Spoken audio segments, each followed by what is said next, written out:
Hello there, my name's Jacob. I really like playing video games, it's one of the only hobbies in my life, but right now I'm overstimulated and just very bored of it. But at the same time, I just need something, man. I mean, I can't be bored. Spider-Man. Yeah, sure.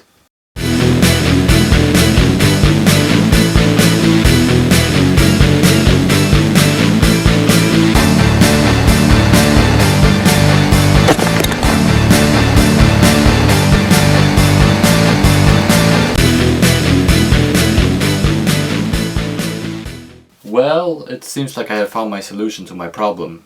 Spider-Man. I have always wanted to become just like him, but, well, never happened. Quick, try to guess which superhero I'm thinking about.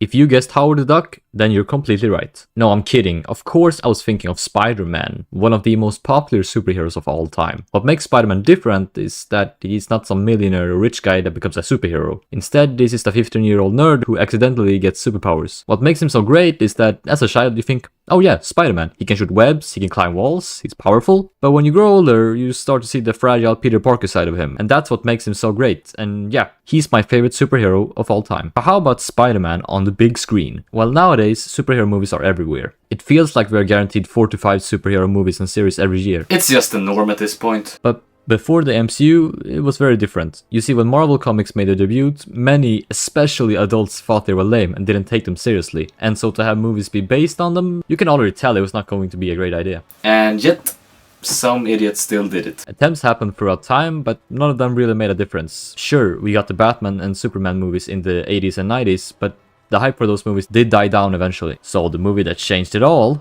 was This. Spider-Man, released in 2002 and was directed by Sam Raimi. This movie changed everything, and without it, I don't know if superhero movies would be as popular. This movie was the first movie ever to gross $100 million on its opening weekend. That is insane. It started an era of multitude of superhero movies that came after it that have led us to where we are today. In other words, fucking hell. But with all of that said, let's take a look at this movie and see why it's dubbed as the renaissance of superhero movies. Spider-Man 1 is about high school nerd Peter Parker, played by Tobey Maguire, who is madly in love with a girl, who gets bitten by a spider, who becomes Spider-Man and fights a crazy villain. But most importantly, he learns about the responsibility that having good powers come with.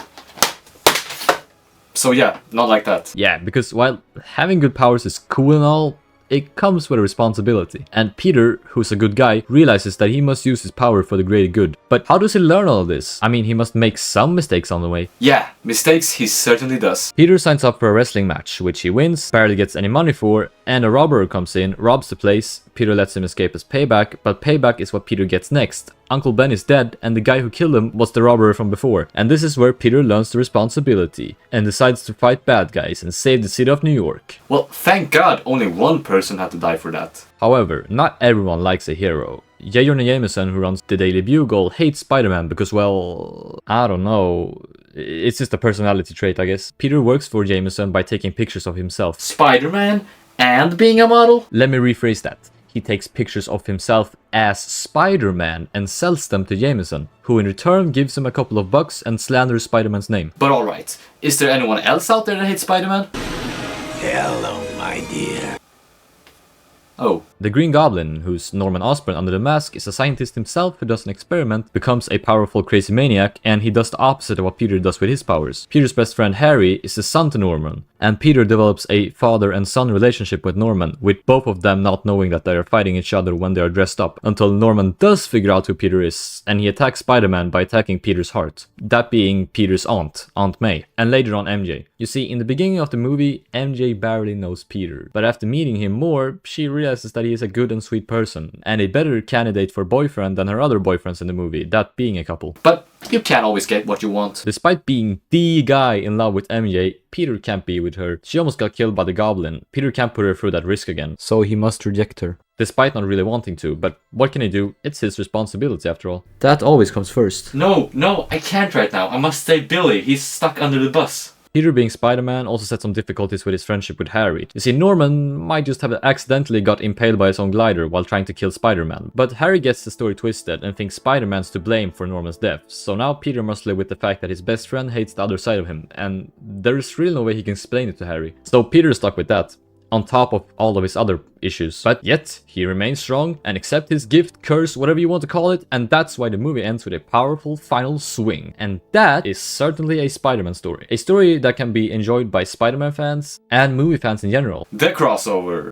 And this is what I think sets this movie apart from other superhero movies that came before. Not only is Spider-Man 1 a good superhero movie, but just a good movie in general. The cinematography, editing, music are all great, and even the CGI effects hold up pretty good. Well, in most places. Well, again, you can't always get what you want. The acting is for the most part great. Sure, Kristen Dunst's acting isn't the best, neither is James Franco's, and honestly, even Tobey Maguire can be a little weak, but he's really good at the slower and more emotional scenes. That is when he delivers, man. And speaking of acting, Willem Dafoe as Norman Osborn and J.K. Simmons as J. Jonah Jameson are fantastic. Willem Dafoe is so good, and J.K. Simmons' performance as J. Jonah Jameson feels like JJ stripped out from the comics directly. When you think of J. Jonah Jameson, you think of this guy. So, is there anything bad to say about this movie? Well, in some cases I guess. There are definitely some nitpicks to be had here, like MJ's story isn't the best, but I do think he gets a lot more hate than it deserves. And there are also some other small flaws, but in the big picture, there isn't that much to complain about here. And don't get me started on this.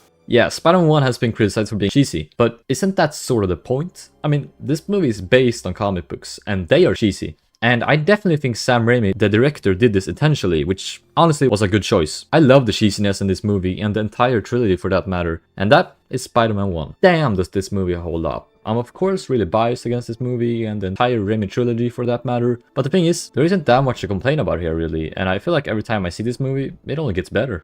But you know what? I have decided. I'm gonna become Spider-Man. Just like I have always wanted. I'm gonna save people's lives, and best of all, I'm gonna become famous. And frankly, I don't have to be bitten by a radioactive spider. The powers are in me, and if I believe in myself, it will come naturally.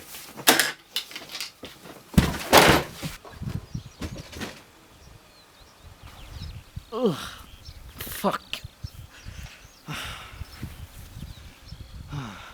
I guess I just watch Spider-Man 2 instead.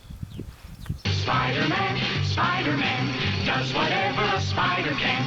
Spins a web any size, catches thieves just like flies. Look out, here comes the Spider-Man. Is he strong? Listen, bud, he's got radioactive blood. Can he swing from a thread? Take a look overhead.